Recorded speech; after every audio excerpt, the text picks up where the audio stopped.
Hello, everybody, and welcome to this conversation with Self Help International. It is my honor and pleasure to have this conversation with two of our guests. We have Nora Tobin, who is the Executive Director of Self Help International. Welcome, Nora. And she's joining us from Des Moines, Iowa. Lydia, thank you so much for joining us from Ghana, all the way from Ghana. This is Lydia Adomako, who is Renaissance woman, I think, for Self Help International. You do all the program work, you do microcredit, you are managing so many things. And while she's talking to us, her phone is ringing off the hook. But she is happy to be here and engage with us. So, before we get started, some background about this grant. Because of the generosity of the members of Together Women Rise, we have an additional grant for 2022, and we are offering it to Self Help International. And we are absolutely delighted that they can be a partner and we get to know more about this project. Let us all remember that we are deeply connected to the country of Ghana. In the United States, we have family connections to Ghana. We have a shared history and sometimes a very painful history. But let's start with Nora telling us a little bit more about how Self Help International started a very, very long time ago. And it is a fascinating history. Take it away, Nora. Thank you so much, Veena, and thank you to all of the members for all of your support that gives us the opportunity to partner together. I get to tell you today a little bit about our organization's history and more about the projects that you are actually funding. So it's called Empowering Women and Girls, Growing Healthy Foods, Growing Healthy Children. Self Help International was founded in 1959 by Vern Shield, who is a gentleman that's really interested in making a difference in the world. He traveled the world and seen the plight of farmers, and particularly rural farmers, and came back home to Waverly, Iowa, and founded an organization called Self Help International with a mission to alleviate hunger by helping people help themselves. Now, the way that we've carried out that mission has evolved over the last 60 years, but the mission itself has never wavered. What that looks like for us today is holistic, sustainable community development. We work with locally led teams of skilled professionals who collaborate with partner communities to improve quality of life with dignity. We operate primarily in Ghana in West Africa and in Nicaragua in Central America. The program model really focuses on combining training and knowledge with the resources to put that knowledge into action. That concept, if you give a person a fish, they eat for a day. You teach a person to fish, they eat for a lifetime. But kind of take into that next level of making sure that you have access to a fishing pole or a fishing net or land or water, making sure that those resources go along with it. And we know that when you invest in a woman, it changes not only her life, but also her family and her community. And so that's really where the brunt of our focus is. The programs that we operate are multiple and all interconnected, but generally the program areas are improving agriculture, and that means helping families increase yield and increase nutritional quality and consumption. So working with biofortified crops to make sure that families are able to get more nutrition out of those same crops that they're already growing, making sure that they're culturally appropriate as well. We also focus on empowering women and girls. That is a program area that incorporates microcredit and Teen Girls Club, but the fact is it's woven throughout the organization and everything we do. Fighting malnutrition in particular, working with school feeding programs and the Growing Healthy Food, Growing Healthy Children program, and then working with clean water, sanitation, and health. So those are the general program areas. What this grant in particular is going to fund is a multi-pronged approach that really incorporates empowering women, education on nutrition and facilitating access to nutritious foods, and agricultural techniques, crops, and livestock. The fact is, it came about because several years ago, I was in Ghana and meeting with a professor who had just finished a study and was authoring a paper. And the entire thesis of the study and the paper was that integrated agricultural interventions that increase access to high quality foods, women's income generating activities, and women's nutrition can improve child dietary diversity and prevalence of underweight children.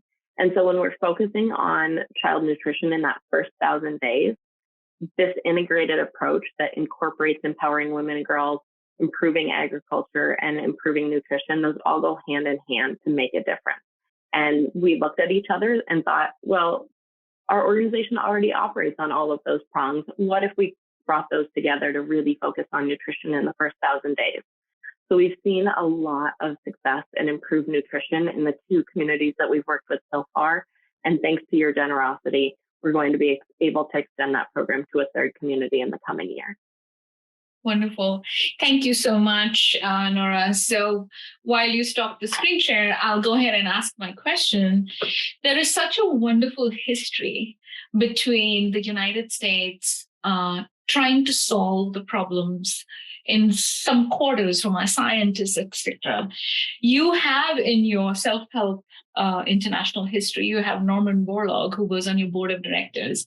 He is considered the father of the Green Revolution. He is the one who created the high-yield varieties of wheat and maize for Mexico and India, where I grew up. It changed the world to have high-yield crops. It took us away from famines and droughts to food security, and you are still working on food security. So tell us a little bit more about that very, very wonderful, rich history.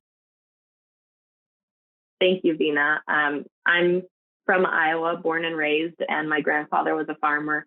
And so Iowans are really proud of feeding the world. And we grow a lot of crops that we export, and it's a source of pride for us. And so growing up, everyone knows about Norman Borlaug in the state of Iowa. He's our Nobel Peace Prize laureate. And when I was in high school, I actually got to meet him, and he said, "What are you going to do to change the world?" And I thought, oh my gosh. And so I got to work for him at the World Food Prize, where he, the organization that he founded to focus on global food security, and then go on to work at Self-Help, where he was a board member. And really, the organization is focused on improving livelihoods in West Africa. We went into Ghana because of him.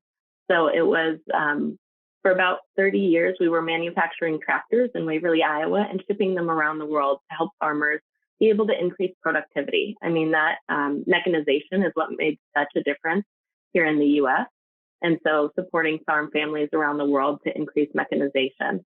And we found that over time, tractors were available in other countries and more affordable than building them here and shipping them around the world. And so the board was at a strategic impasse trying to figure out what happens next. And Dr. Borlaug knocked and said, "Hey, I'm going into West Africa in partnership with Sesakawa Global and with the Ministry of Food and Agriculture to focus on growing high protein corn, quality protein maize. And you're Iowa farmers, you know how to grow corn. Why don't you come with us?" And so, saying no to a Nobel Peace Prize laureate. And that's how we got started in Ghana. So the organization really is in places that we've been invited into. And so we've been working in Ghana since 1989 in partnership with the Ministry of Food and Agriculture. Our office is at the Ministry of Food and Agriculture campus because of that close partnership. And in fact, a number of our staff members are reassigned from the Ministry of Food and Agriculture to work with Self-Help to be able to carry out our programming. And we've been working in Nicaragua since 1999 at the invitation to come in and be able to take the program model that we developed in Ghana and be able to adapt it to support farm families in Nicaragua as well. Wonderful. Thank you so much for that wonderful, rich history and how you absolutely live your name of Self-Help International. So, Lydia, you are talking to us from Kumasi, Ghana, and I know that you're running programs in multiple locations. So tell us more about, we're taking this idea of food security, which was a problem so many years ago, but as countries are becoming more food secure, but climate change is around the corner, but you're taking that right to the heart of families. You are building the knowledge base that they have as farmers, and then how to feed their families. So tell us how this all plays out and how it becomes part of maternal child health. Thank you, Veena. I'm happy to be here. Now, with the programs, they are so related and connected. They are together. So that is how we run it. And then the Growing Healthy Food, Growing Healthy Children started that way. The aim was to help children to be able to stay healthy for the first 1,000 days of their lives. Then afterwards, of course, there will be 2 years and then we leave. How do we make sure that the work we have done continues? That is where the microcredit comes in. We support the mothers, we give them microloans, and then with that, they use it to start businesses. If they already have established businesses, they expand it. We also train them to, most of our clients are predominantly farmers. We encourage them to grow their own food, healthy, rich foods, so that they will be able to support their families. We also make sure that, the family sizes of these women impact their lives. So we make sure to talk to them more about family planning and the effective ways to make sure they have a healthy a family they will be able to cater for, not too large, not too small, something they will be able to manage on their own. So that is how it comes in. We also have this program, the Teen Girls Program, under the Empowering Women and Girls. Now, the aim is we want to prevent these mothers from becoming teen mothers in the first place. We wouldn't want to be we wouldn't want to be helping teen mothers all the time. We have to make sure that we don't have teen mothers any longer. So we make sure we put these girls who are in school, they stay in school for longer. And of course, we can't prevent them from having sex. So what do? We also inculcate them in our family planning lessons so that mothers and parents who allow us to introduce family planning methods to their children, we do, to prevent them from getting pregnant in that early ages. And that is how we go about our things here with the Empowering Women and Girls Program. So you can talk about the Growing Healthy Food, Growing Healthy Children, the Teen Girls Program, and the microcredits for rural women. They are all connected together. And that is how we do it here. So in some ways, self-help for women and girls, how do you manage your lives? How do you feed your families? How do you plan your lives, and etc. And how does it impact maternal child health? So tell us a little bit more about the families. What is the role of the grandparents and the men and the boys? Are they included in your programming? How does it play out? First and foremost, the families are in the rural communities. And for us here in Africa, of course, the women are always at disadvantage. And some few occasions you face resistance from the men. And now this is what we do. We try to engage the men. We want them to understand that what we are doing is for them. And that if they are able to control their family, if we are able to empower their wives and their daughters, it will eventually come back to them. And so they understand what we do eventually. We talk to them, we make them understand what we do, and they come to accept it. And sometimes they even come for some of our trainings. With these women, we give them trainings, not just the loans, not just the food. We give them trainings on how to secure food, how to grow their farms, how to plant nutrient-rich crops. That is how we do it. And so the men also come to join. In the beginning, sometimes we face a lot of challenges with the men trying to push it, join it, don't join it, but we talk to them and eventually they come to our side. Wonderful. So you've been working with all these communities for a really, really long time, and you're kind of doing it across the generations for the women, etc. If I'm not mistaken, you did tell me that these women do so many different things. Not only are they farmers, they're growing crops, but they also have multiple businesses, etc. So tell us a little bit more about the multiple roles that the women play. And Nora, if you want to add in on how the ministries are getting involved. So, Lydia? Our women, like I said, most of them, about 90% of them are from the rural communities. They don't have access to potable water. They don't have access to electricity.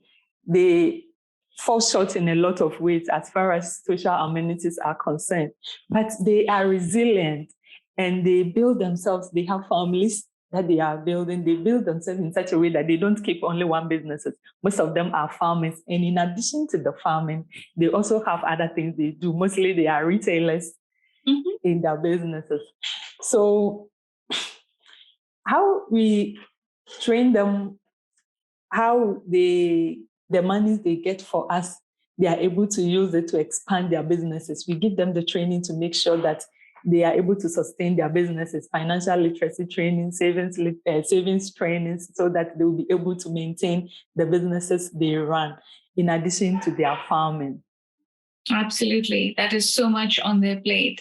So this grant is helping you to expand in an absolutely new area. Nora, what are you seeing?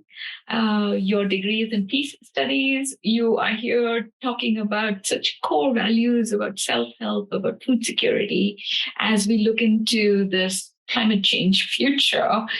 Where do you see Self-Help International in the next 10 years, next 20 years? You've been around for so long.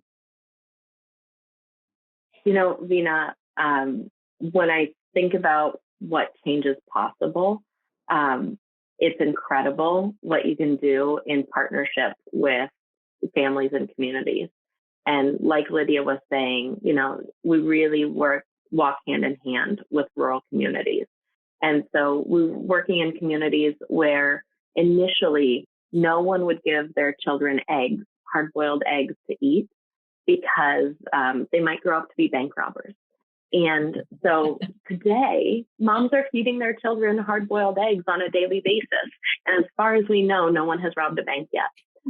So that change is possible when you walk alongside, hand in hand with people and with communities. And one thing that's so striking to me is hearing there's a woman, Jamilatu, who wouldn't have gone for prenatal care, but for the encouragement of the self-help staff, because this was her third child. And it turns out she was expecting twins. And what kind of a surprise would that be if all of a sudden you think you're giving birth to one child and then there's another one? And so thank goodness she went for that prenatal care. And she started going to these meetings with the Growing Healthy Food, Growing Healthy Children program. And her husband said, what are you doing? Where are you going? And she said, well, come along with me. And so he came along, and it happened to be a day that I believe it was Lydia was running a training on financial literacy.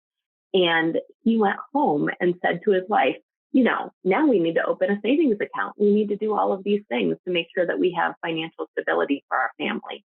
And so really working with men and women both is core and crucial to the work that we're doing. And the fact is that most of the women we're working with wouldn't have access to a bank. Oftentimes they're not literate. Banks will not work with them. And then Lydia walks alongside these women and says, can you believe how entrepreneurial they are, how good they are with their money? We have to invest in their businesses. And then she watches them grow and watches them be able to better feed their families. And they come to self-help for support, yes, but also everything we do is a partnership. And so if there's a community initiative that they would like to work with us on, the community is contributing as well. And it's really beautiful to see that partnership. So to your question about where we're going in the future, we're developing leaders in rural communities that are going to be the leaders of the districts and of the regions and of the nation. We're investing in these infants who are going to have healthy brains and healthy bodies so that they can actually live active, productive lives. So they can learn and earn long term. And that is transformational. And it changes community by community. And so I'm really excited about that future. As an organization, we've really scaled up in the last few years. In the last 10 years, we've tripled the size of the organization and how we're investing in rural communities.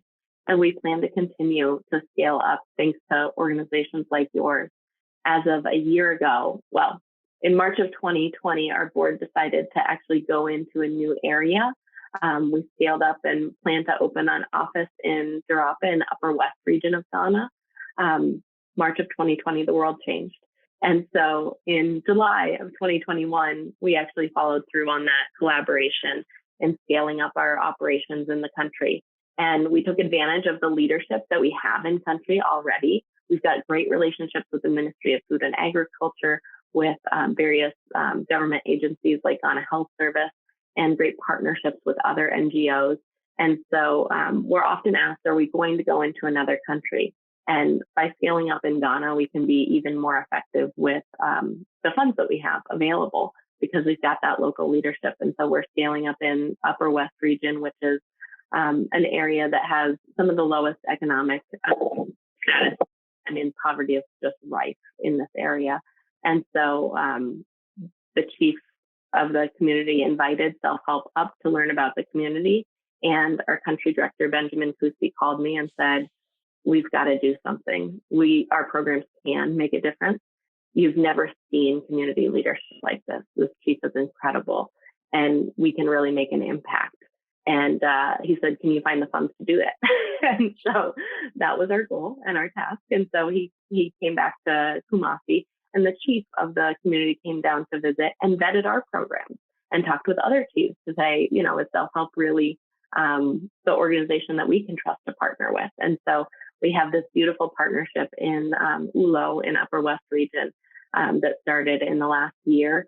And we have been, as an organization, investing more and more in our local leadership in Ghana and in Nicaragua. So our program manager roles that used to be based in the U.S. are now based in Ghana and Nicaragua. And the fact is that the people that are closest to the ground are the ones that can make the most effective decisions and make the greatest impact. And so that's the trajectory we're on. And we're really honored to be able to partner with your organization and members to carry that forward. Wonderful. Wonderful. Lydia, I hope we get to meet you when you come to visit the US or maybe even Nicaragua. But this is such a wonderful story of self-help international. Definitely. Our members would love to meet you too. This is such an honor and privilege to partner with an organization that has been around for so long. Such a wonderful, rich history of solving world problems, food security, and now to be, for us, to partner with you when we are focusing, your program is focusing on women and children, maternal child health. We look forward to hearing about the success of this program, your expansion into different parts of Ghana. And this has been wonderful to talk to both of you. So thank you.